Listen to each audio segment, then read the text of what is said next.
하나님의 말씀 봉독하겠습니다. 사사기 7장 1절에서 3절까지의 말씀입니다. 여룻바알이라 하는 기드온과 그를 따르는 모든 백성이 일찍이 일어나 하롯셈 곁에 진을 쳤고 미디안의 진영은 그들의 북쪽이요 모레산 앞 골짜기에 있었더라. 여호와께서 기드온에게 이르시되 너를 따르는 백성이 너무 많은즉 내가 그들의 손에 미디안 사람을 넘겨주지 아니하리니 이는 이스라엘이 나를 거슬러 스스로 자랑하기를 내 손이 나를 구원하였다 할까 함이니라. 이제 너는 백성의 귀에 외쳐 이르기를 누구든지 두려워 떠는 자는 길라산을 떠나 돌아가라 하라 하시니 이에 돌아간 백성이 22,000명이요 남은 자가 10,000명이었더라. 아멘. 계속해서 기드온에 대한 우리 내용을 살펴봅니다. 지난번 이제 살펴봤을 때 이제 의심 많은 하나님을 끝까지 믿지 못했던 기드온은 하나님을 계속해서 시험하였죠. 양털을 가지고 이걸 젖게 해달라, 젖지 않게 해달라. 이제 이렇게 해서 하나님께서 그 모든 일들을 모든 요구를 다 들어주시고 이제 기드온이 드디어 백성들과 함께 모여 이제 미디안 백성들과 전쟁을 하기 위해 이제 오늘 말씀해 보면 하롯셈 곁에 진을 쳤다. 이제 이렇게 이야기를 하죠. 그래서 우리가 2절에 보면 하나님이 이렇게 말씀하십니다. 너를 따르는 백성이 많은지, 그러니까 많이 모였다라는 겁니다. 사실 이 사사 시대를 보면 계속해서 반복되는 것은 하나님을 떠난 이스라엘이 다른 이방 민족에게 침략을 받아서 이제 어려움을 당하고, 그리고 우리가 기드온의 앞의 내용을 보면 숨어 있었던, 그렇죠? 두려워 숨어서 살았던 이스라엘 백성이었는데 이들이 기드온과 함께 많이 모였다라는 것은 굉장히 고무적인 일이죠. 이스라엘 백성들이 숨어 살던, 싸울 의지도 없었던 이스라엘이 드디어 기드온과 함께, 기드온이 사사로 세워짐과 동시에 기드온과 함께 모여서 이제 미디안과 전쟁을 하기 위해 이제 모였다라는 거죠. 그래서 이제 기드온도 이제 의심을 거뒀겠다. 드디어 하나님의 말씀을 따라 전쟁에 임할 것이고 하나님을 믿으며 신뢰함으로 전쟁에 임해서 승리할 것이다라는 기대를 우리가 하게 됩니다. 그런데 이제 뒤에 나오는 내용들을 보면 여러분 아마 이제 다 들어보셨을 법한 이야기입니다. 오늘 우리가 3절까지 읽었는데 하나님께서 너무 많으니 좀 백성들을 돌려보내라. 너희가 너무 많아서 쉽게 이겨서 스스로를 구원하였다라고 이야기할 것 같으니 돌려보내라. 두려워 떠는 자들을 돌려보내라. 이렇게 말씀을 하십니다. 그래서 오늘 말씀해 보면 돌아간 백성이 22,000명이요 남은 자가 10,000명이었더라. 그러니까 33,000명이 모였던 것 같아요. 32,000명이 모여갖고 이제 모여 있었는데 두려워 떠는, 혹시 두려운 자가 있느냐? 돌아가라. 괜찮다. 군법으로 다스리지 않겠다. 원래 전쟁을 하다가 도망가면 군법에 의해서 즉시 즉결 사형이거든요. 그래서 근데 가라고 하는 거죠. 돌아가라. 두려워 떠는 자는 필요 없다. 그랬더니 22,000명이나 돌아갔어요. 10,000명이 남았죠. 이제 4절 이어지는 4절에 보면 하나님께서 이렇게 말씀하십니다. 여호와께서 또 기드온에게 이르시되 백성이 아직도 많으니 그들을 인도하여 물가로 내려가라. 거기서 내가 너를 위하여 그들을 시험하리라 라고 하면서 10,000명도 많으니 더 돌려보내야 된다 라고 하나님이 말씀하시죠. 그래서 보면 여러분이 아마 주일학교 때 들어보셨던 말씀일 거예요. 이제 물가에 이제 진을 치고 훈련이 끝났는지 아니면 데리고 이제 물가로 가서 물을 마시게 합니다. 물을 마시는데 여기 보면 5절에 보면 이에 백성을 인도하여 물가에 내려가매 여호와께서 기드온에게 이르시되 누구든지 개가 하는 것 같이 혀로 물을 하는 자는 너는 따로 세우고 또 누구든지 물을 끓고 마시는 자들도 그와 같이 하라 하시더니, 그러니까 여러분 상상을 해보면 아마 고된 훈련 속에 훈련을 하고 이제 물을 먹기 위해 냇가로 보냈을 겁니다. 그래서 하나님께서 기드온아 너 잠깐 여기 서봐. 이제 물 마시는 걸 봐라 라고 한 거죠. 이스라엘 백성들에게. 이스라엘 백성들이 고된 훈련을 마치고 자유롭게 물을 마셔라 라고 하니 여러분 어떻게 마시겠습니까? 여러분이라면 어떻게 마시겠습니까? 쉬는 시간이에요. 물로 뛰어들지 않을까요? 와, 물이다. 막 지금 보면 여기 보면 개가 하는 것 같이 핥았다라고 하는데, 그러니까 이렇게 엎드려서 물을 이렇게 마신 거죠. 그리고 두 번째로 말하는 자들을 보면 무릎을 꿇고 마시는 자, 무릎을 꿇고 뭐 손으로 떠서 이렇게 마셨겠죠. 그러니까 두 종류의 사람이 있었던 겁니다.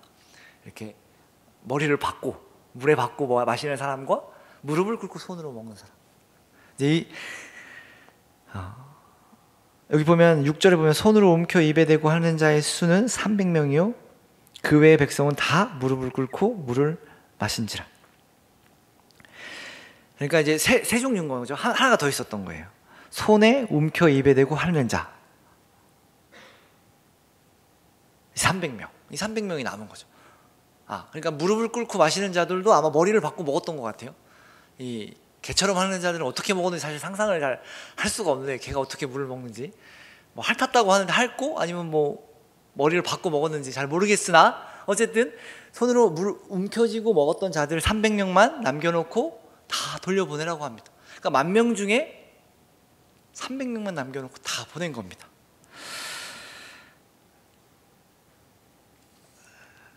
어떨까요? 여러분 32,000명이 모였던 그 북적북적하던 전쟁에 임하기 위해, 전쟁을 하기 위해 모였던, 예를 들면 뭐 하루 전이나 이틀 전에 30,000명 넘게 모여 있다가 하루가 지났는데 300명만 남았으면 여러분 어떤 생각이 들까요? 미디안은 뭐 정확하게 나오진 않지만 더 이스라엘보다 훨씬 많았다라고 추측을 합니다. 10만 명 뭐 이렇게 추측을 하기도 하고. 그런데 지금 300명만 남은 거잖아요. 어떤 마음이 들까요? 어떤 마음이 들었는지 모르겠으나 9절에 보면 하나님께서 기드온에게 또 말씀을 하십니다. 그 밤에 300명만 남기로 한 그 밤에 여호와께서 기드온에게 이르시되 일어나 진영으로 내려가라. 내가 그것을 내 손에 넘겨 주었느니라. 만일 내가 내려가기를 두려워하거든 내 부하 브라와 함께 그 진영으로 내려가라 라고 하십니다. 그러니까 지금 미디안이 진을 치고 있는 진영으로 내려가라는 거예요. 밤에 몰래. 혹시 무서우면 네 부하 한 명과 같이 가라. 그래서 간 거예요. 내려갔어요. 몰래 갔더니 미디안과 12절에 보면 미디안과 아말렉과 동방의 모든 사람들이 골짜기에 누웠는데 메뚜기의 많은 수와 같고 그들의 낙타의 수가 많아 해변의 모래가 많음 같은지라. 그러니까 어마어마하게 많았다라는 거예요. 그런데 이제 기드온이 그곳에 이른즉 어떤 사람이 그의 친구에게 꿈을 말하여 이르기를 보라 내가 한 꿈을 꾸었는데 꿈에 보리떡 한 덩이가 미디안 진영으로 굴러 들어와 한 장막에 이르러 그것을 쳐서 무너뜨려 위쪽으로 엎으니 그 장막이 쓰러지더라. 그의 친구가 대답하여 이르되 이는 다른 것이 아니라 이스라엘 사람 요아스의 아들 기드온의 칼이라. 하나님이 미디안과 그 모든 진영을 그의 손에 넘겨주셨느니라 하더라. 그러니까 기드온이 내려갔는데 그 상대 미디안 사람들이 이런 얘기를 하고 있는 거예요. 내가 꿈을 꿨는데 한 떡이 장막을 넘어뜨렸다. 그런데 이게 필히 기드온이 보리떡이고 우리가 장막이라는 거예요. 그러니까 이 상대편이 하나님이 미디안과 그 모든 진영을 기드온의 손에 넘겨주었다 하라는 말을 기드온이 들은 거죠. 그랬더니 기드온이 15절에 보면 기드온이 그 꿈과 해몽하는 말을 듣고 경배하며 이스라엘 진영으로 돌아와 이르되 일어나라 여호와께서 미디안과 그 모든 진영을 너희 손에 넘겨주셨느니라 하고 하면서 이제 항아리와 횃불을 들고, 여러분 이것도 이 내용도 주일학교 때 들으셨죠? 항아리와 횃불을 들고 미디안 진영으로 가서 나팔을 불며 항아리를 깨고 횃불을 들고 나아갈 때 이 미디안 사람들이 서로를 베어서 이제 이스라엘 백성들이 300명으로 승리하게 되는 이제 전쟁의 이 내용입니다. 지금 이 말씀을 보면 여러분 하나님은 무엇을 하고 계신 것 같나요? 하나님은 무엇을 하고 계신가요? 이스라엘에게 그리고 기드온에게 기적과 능력으로 전쟁에서 승리하게 하십니다. 적은 인원으로 하나님의 기적과 일하심으로 무찔렀습니다. 300명으로. 여기 보면 메뚜기의 많은 수와 같고 해변의 모래와 같이 많은 그 병력을 300명으로 무찌른 겁니다. 저는 어렸을 때가 아니라 그 300이라는 영화가 나왔을 때 이게 생각나기도 하더라고요. 기드온의 300용. 하도 얘기를 어렸을 때 들어가지고 비슷한 얘기인가? 뭐 이제 이런 생각을 하기도 했는데 300명으로 그 많은 인원을 무찌른다는 것은 말이 안 되죠. 그리고 싸워서 이긴 것도 아니고 항아리랑 횃불을 들고 가서 밤에 그것을 나팔을 보고 깨면서 나갔더니 그러니까 외쳤죠. 여기 보면 여호와와 기드온의 칼이라 하고 외칩니다. 그랬더니 이 위대한 사람들이 갑자기 깜짝 놀라서 일어나서 서로를 벤 거죠. 물론 이제 당시에 무슨 어두웠겠죠. 어두웠는데 이게 뭐랄까요? 서로를 뵐 정도로 당황했다라는 것을 보면, 그리고 하나님과 기드온의 칼이다, 그리고 앞에 나온 꿈의 내용들을 종합해 보면 지금 미디안 백성들은 두려워 떨고 있었던 것 같아요. 이 꿈의 내용들과 함께 이 소문이 돌았겠죠. 야, 우리가 질 거래. 뭐 이렇게 질 거래라고 하지는 않겠지만 은연중에 소문이 돌았겠죠. 두려워 떨고 있을 때 그 항아리 깨지는 소리와 300명이 항아리를 깨면 어마어마한 소리가 났겠죠. 대포 소리 같이 나겠죠. 그리고 횃불이 눈앞에 펼쳐지니 어마어마한 이스라엘 백성들이 쳐들어온 줄 알고 서로를 뵙기 시작한 거죠. 그러니까 하나님께서 이스라엘 백성들에게 그런 능력과 기적을 보여주셨고, 또한 미디안 백성들을 두렵게 하심으로 이 전쟁에서 승리하게 하신 것이죠. 하나님의 구원이 어떤 군대의 많고 적음이 아니라 하나님께 달렸음을 보여주는 사건이죠. 하나님은 그것을 우리에게 보여주고 계십니다. 정말로 하나님이 구원하셨죠. 그 모든 과정에서 하나님의 인도하심과 일하심이 있었습니다. 그런데 그것과 별개로 저는 이 말씀을 보면 기드온에게 좀 집중을 하게 됩니다. 기드온. 하나님의 구원하심을 보여주시는 것과 동시에 사실 기드온이 여전히 믿고 있지 못하는, 여전히 불안에 떨고 있는 모습처럼 보입니다. 아까도 말씀드렸지만 사람이 많은 것은 굉장히 고무적인 일입니다. 특히나 아까 말한 것처럼 사사기 시대에 하나님을 믿지 않은 시대 속에서 하나님의 이름으로 함께 나온 자들 3만 명, 3만 2천 명. 인원이 많아서 승리하는 것도 사실 굉장히 영광스러운 일이죠. 이스라엘이 함께 일어나 주의 이름으로 모인 자들이 함께 그 전쟁에 승리하였다. 3만 2천 명이 똑같이 항아리를 들고 횃불로, 만약에 이 일을 겪었다면 똑같이 하나님을 찬양하지 않았을까요? 하나님께서 우리를 구원하셨고, 이 말도 안 되는 방법으로 우리를 구원하셨구나. 그런데 하나님은 인원을 줄이라고 하십니다. 물론 내용이 이유가 나오죠. 너희가 스스로 구원하였다라고 말할까 봐 줄여야 한다라는 이유가 나오지만, 뒤에 또 내용을 보면 기드온이 밤에 진영으로 내려가라는 얘기를 듣죠. 하나님께서 왜 밤에 내려가라고 하셨을까? 또 너가 혹시나 무서우면 부하와 함께 가라 라고 말씀하시죠. 이렇게 생각을 해보면 아마 기드온이 두려워서 잠을 못 들고 있었던 것 같아요. 그리고 또 뒤에 기드온이 그 꿈과 해몽하는 말을 듣고 올라와서 이스라엘 백성들에게 얘기하죠. 일어나라. 하나님이 우리에게 이 미디안을 주셨다. 가서 싸우자. 이제 이 모든 것을 종합해 보면 기드온은 두려움에 떨고 있었던 것 같아요. 밤잠을 설쳐가며 하나님이 나타나셔서 내려가 봐라. 내가 이 미디안 진영을 너희 손에 줬다. 한번 내려가 봐라. 혹시나 두렵거든. 부하와 함께 내려가서 봐라. 제발 좀 가서 봐라. 이제 약간 이런 느낌이죠. 하나님 저 못 가요. 너무 무서워. 어떻게 저 혼자 가요? 부하 데리고 가. 걱정하지 말고 가. 그래서 듣고 올라와서 진짜였구나. 일어나라. 가자. 그러니까 주저하고 있었던 것 같은 느낌이 들죠. 하나님의 부르심 속에 사사가 되었고, 또 여러 가지 하나님을 시험하는 일들을 통해서 어쨌든 전쟁의 자리까지 나왔던 기드온이었어요. 그럼에도 불구하고 여전히 두려움에 떨고 있었던 것 같아요. 그래서 앞에 사람이 많이 모였다라는 것은 바꿔서 말하면 사람을 많이 모았다라는 말로 이해할 수 있겠죠. 이 기드온의 행동을 보면 기드온은 확신이 없었기 때문에 혹은 두려웠기 때문에 사람을 많이 모았던 것 같아요. 끌어모았겠죠. 다 내용이 나오진 않지만 상상을 해보면, 왜냐하면 32,000명이 모였는데 두려운 사람은 가라라고 했을 때 22,000명이 간 걸 보면, 반 이상이 간 걸 보면 억지로 끌려와서, 무섭지만 억지로 끌려와서 있었던 것 같이 보이죠. 제가 만약에 영화 감독이라면 이 기드온의 이 내용들, 이 말씀을 근거로 해서 그렇게 표현했을 것 같아요.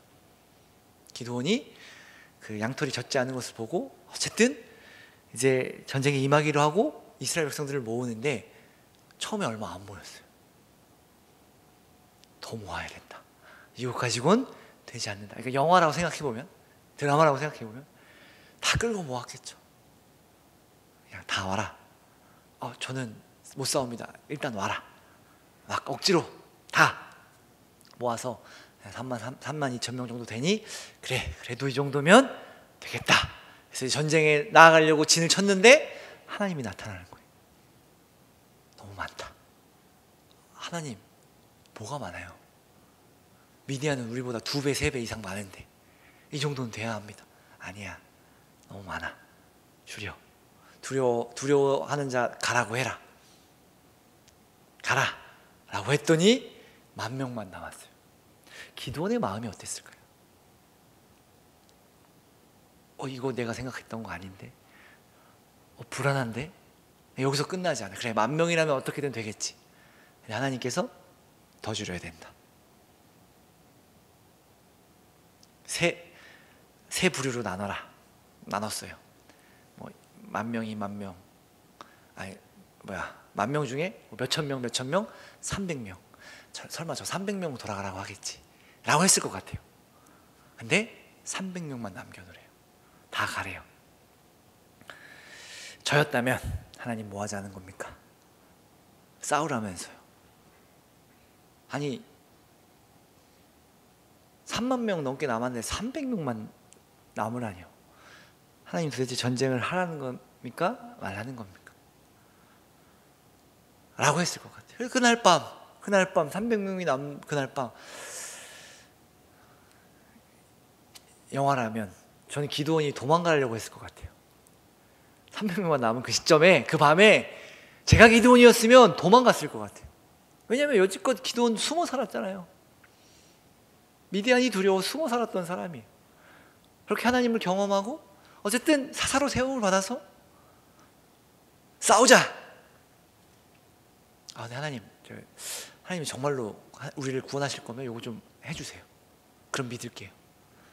해줬어요. 하나님 한 번만 더요. 해줬어요. 이거 빼도 박도 놓고 가야 되겠구나. 그러니까 현실적으로 생각해보면, 인간적으로 생각해보면 가야 되는 거구나. 맞습니다. 인원을 줄이고 300명. 하나님 이거 아니에요. 전 도망가겠습니다. 그때 하나님이 나타나실 거라 한번 상상을 해봅니다. 너 어디 가냐? 하나님 저 못하겠어요. 300명으로는 안 되겠어요. 내려가 봐라. 도망가지 말고 저기 진영으로 가봐라. 혹시나 두렵거든 너희 부하와 함께 내려가 봐라. 조마조마하는 마음으로 내려갔겠죠. 하나님, 내 이것만 보고 도망갈 겁니다.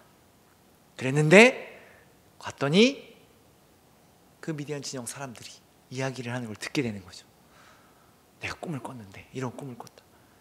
이 꿈은 하나님이 기드온에게 이 미디안을, 우리를 넘겨주었다라는 꿈 같다. 우리도 빨리 도망가자 라고 하지 않았을까요? 이건 분명히 이 꿈을 해석한 사람도 참 웃긴 거죠.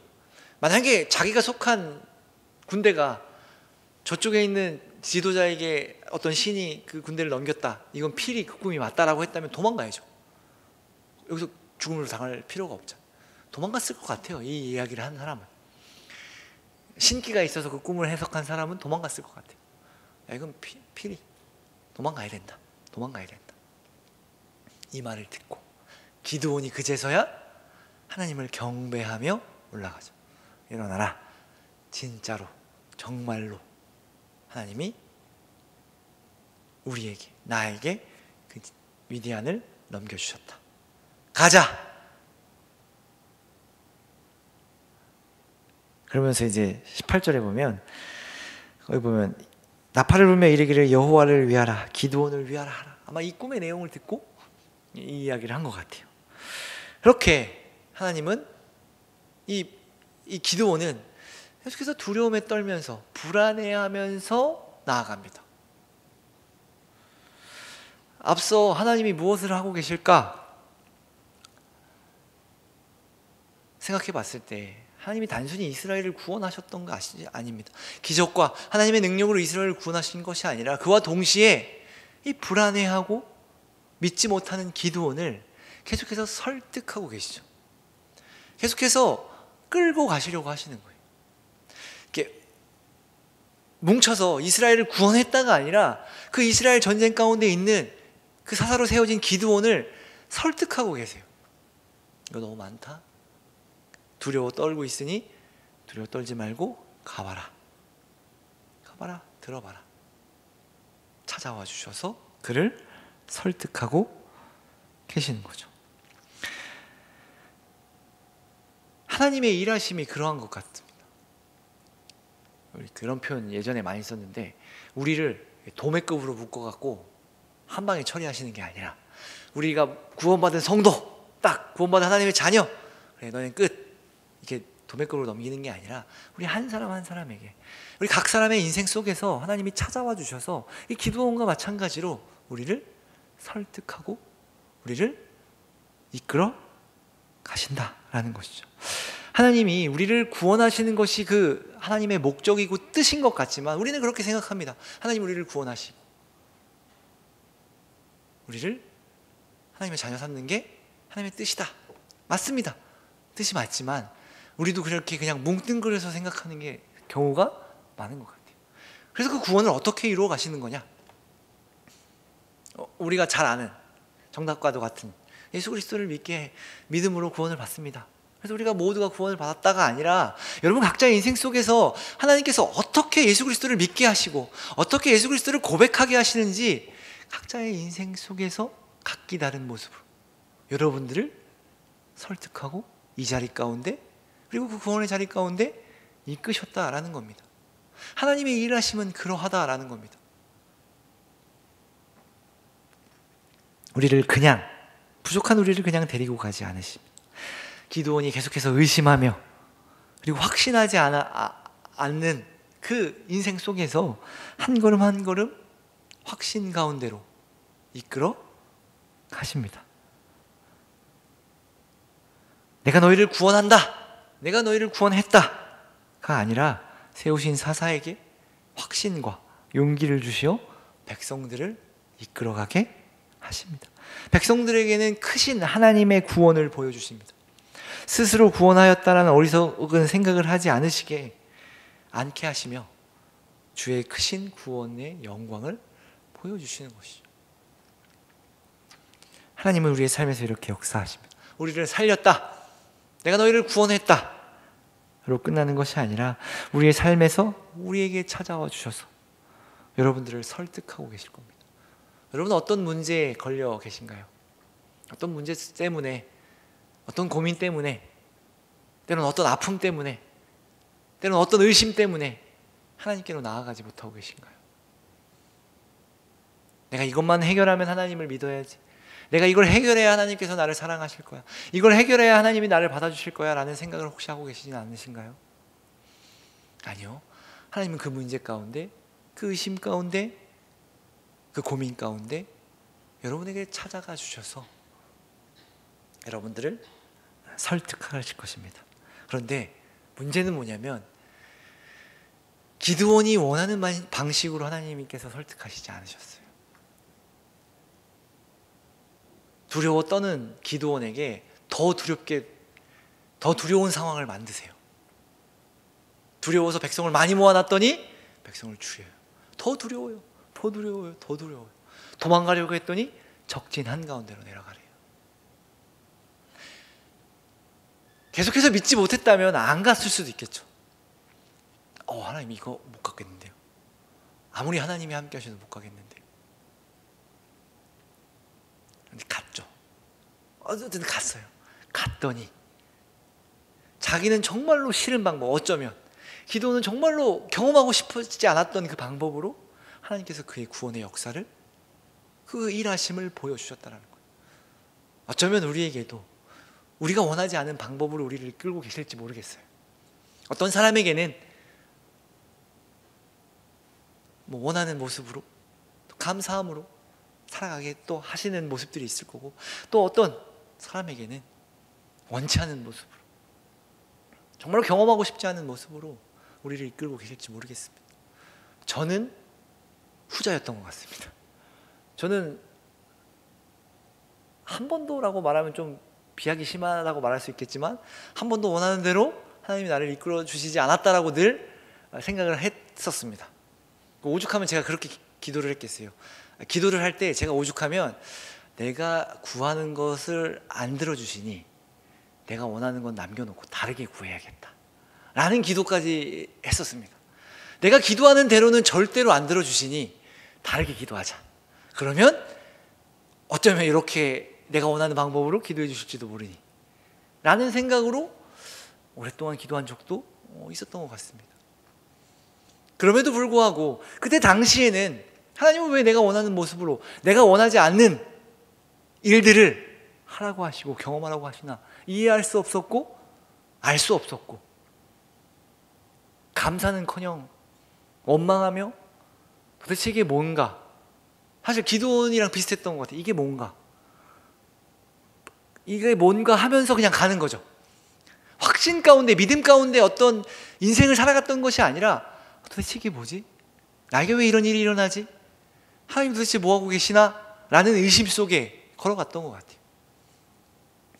지나고 나서 보니 그 모든 과정이 하나님의 설득하심이었고 은혜였다라고 고백하는 거죠. 고백할 수 있게 되었던 것입니다. 여러분들에게, 여러분 이제 좀 있으면, 좀만 지나고 나면 괜찮을 거예요라고 말하는 것이 아닙니다. 하나님은 지금도 그 어떤 상황 속에서도 우리와 함께 하신다 라는 것을 말하고 싶은 겁니다. 그러니 여러분 견디십시오 이게 아니라, 견디는 건 여러분들이 해야 하는 거고 함께 하신다라는 것에 조금 더 집중해야 할 필요가 있는 거죠. 우리를 설득하고 계시고 우리와 함께 하신다. 내가 그 일을 겪지 않았다면 지금 이 자리까지 오지 않았을 것 같아요. 그렇다고 해서 억지로 왔느냐? 아니요. 설득당해서 왔어요. 하나님의 설득하심으로 내가 내 선택으로 지금 여기까지 온 거예요. 우리가 하나님이 우리를 이끌어 가신다, 우리를 몰아가신다, 우리를 끌고 가신다라고 표현을 늘 하지만 여러분 인생 속에 여러분의 선택이 아닌 적이 없었을 거예요. 저는 그랬거든요. 하나님이 나를 여기까지 끌고 오셨어요. 하나님이 나를 여기까지 몰아오셨어요 라고 했지만 결정적인 선택 속에서는 다 내가 선택했던 거예요. 그것이 하나님의 설득으로 인함이었고 또한 내 스스로 한 선택이었던 거예요. 여러분도 한번 여러분의 삶을 한번 돌아보세요. 여러분이 하기 싫은 걸 억지로 한 적은 저는 없을 거라 생각합니다. 있는데요? 여러분이 감당 가능하니까 했겠죠. 정말로 할 수 없고 정말로 하기 싫은 것은요, 안 해요. 인간은 안 합니다. 내가 감당 가능하고, 그래, 우리 흔히 말하는 사이즈가 좀 나오니까 하는 거예요. 이 정도는 할 수 있지. 물론 그것도 억지로 하는 거죠. 그럼에도 불구하고 내가 했기 때문에 하는 겁니다.